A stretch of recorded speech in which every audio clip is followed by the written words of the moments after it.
Greetings to everyone in YouTube land. It's time to take a quick look at weeks 26 through 30 of the 2014-2015 Palm Coast Lanes Friday Night Mix. Even the best teams can have trials and tribulations, and this stretch of the Friday Night Mix couldn't be more true. As time starts to run thin, the championship picture starts to get more into focus. This 5-week stretch would feature position round number 4, and everyone would be tested. Coming up big would become more and more important for any team with championship aspirations. So let's take a look. In week 26 of the Friday Night Mix, scoring would be quite high, but high scoring doesn't always translate to wins, as Richard Milne would demonstrate. Even with a 263 game in 732 series, his oddballs could only muster a tie and 1 point against the 5 stars, as Dave Bonanno would come through in a big way. Robert Farrar lit up the scoreboard with an incredible 263 game, as his Section 8 would take 5 over Forget About It. Another tie would keep things interesting in the battle between the L's and C's and Highly Medicated. Wayne Lee would come through as his bunch took 4, and the strong performances for the Alley Cats would continue as they would take 5 over the Steelers. The top 3 would be separated by just 1, and the Antiques could very well make things interesting over the final weeks. For the oddballs, week 27 would be even worse in spite of performing even better. Richard Milne would nearly shoot 700, and Sandra Berry would rip a fantastic 243 game, but they would only take 2 against the Antiques, heavily boosted by Charlie Cave's amazing 279 game and 670 series. The oddballs might be the unluckiest team right now, putting up huge numbers, but not having much to show for it. Forget About It would escape with 4 against the L's and C's in a battle where total wood was decided by just 9 pins. But perhaps the craziest finish of the entire season came in the battle between the Turtle Lickers and the Alley Cats. Dog Wolk had the front 10 and could have bowled a perfect game, but he ended up shooting a still amazing 287 game. But he needed a 289 for his team to take total wood and would lose it by 1 pin. And how the Turtle Lickers could withstand a 287 and win is beyond me. Week 28 of the Friday Night Mix would mark the 4th position round of the season, and there would be a mix of close finishes and 1 major blowout. Up Your Alley had everything under control against Joe's Aces. After taking the second game by 240 points, complacency set in and they would take 6, tying the last game.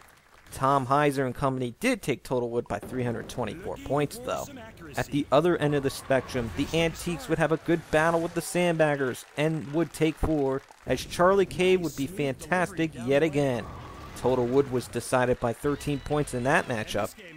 But what may be a microcosm of Highly Medicated season, they would come close, but fall to Forget About It, only taking 2 in a battle where no game was decided by more than 21 points.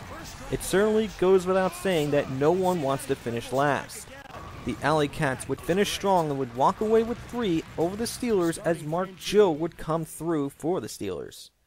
The oddballs finally didn't need to bowl out of their mind in order to win anything, walking away with 5 over Guys and Dolls. Dave Bonanno would be at it again, as his 5 stars would take 5 from the Turtle Lickers, even though Mike Hamilton would say no to getting swept. Section 8 would continue to be strong, needing every bit of Chris Warren's great finish for his bunch to take 4 over the L's and C's, in spite of Scott Cooper's 256. The Antiques are making a move and are looking like a dark horse pick, making a run towards the top. Scott Cooper would rise front and center in week 29 of the Friday Night Mixed. Not only would he rip an awesome 288 game and 748 series, his L's and C's would take all 7 over the Steelers. As for other top teams, the Alley Cats would get blown out by Up Your Alley, and the Sandbaggers would walk away with 4 against the oddballs in the closest finish in terms of total wood. The Antiques would take 5 over the 5 stars after showing great anger in a 213-point Game 3 win. Things are starting to get really interesting at the top, and it's no longer just a 3-horse race. Highly Medicated had bad breaks happen again, as Joe's Aces would take 7. It would mostly be about blowouts, and I hope there won't be nearly as many the next week, now that there's only 5 weeks left. For the most part, week 30 of the Friday Night Mixed wouldn't have many close battles, but the Alley Cats would make a big move. They would cruise to 7 over Forget About It and walk away with the lead, up by 5. Highly Medicated would greatly benefit from Daniel Miller's awesome 708 series, as Highly Medicated would take more than 3 for the first time in 8 weeks in knocking off the oddballs, even though Richard Milne was very strong as well. The Turtle Lickers would crush the Steelers, helped by Mike Hamilton's incredible finish, sending Mike Naylor and company reeling at a bad time. Section H's strong performances continue by taking 6 over the struggling Sandbaggers. The Dark Horse Antiques came through with another win, this time over Up Your Alley, as Rusty White was fantastic. Guys and Dolls could only keep it close against the 5 Stars, and Richie Roser's bunch would take 7 for the first time in 8 weeks. Anyways, there are just 4 weeks left, and who knows what could happen.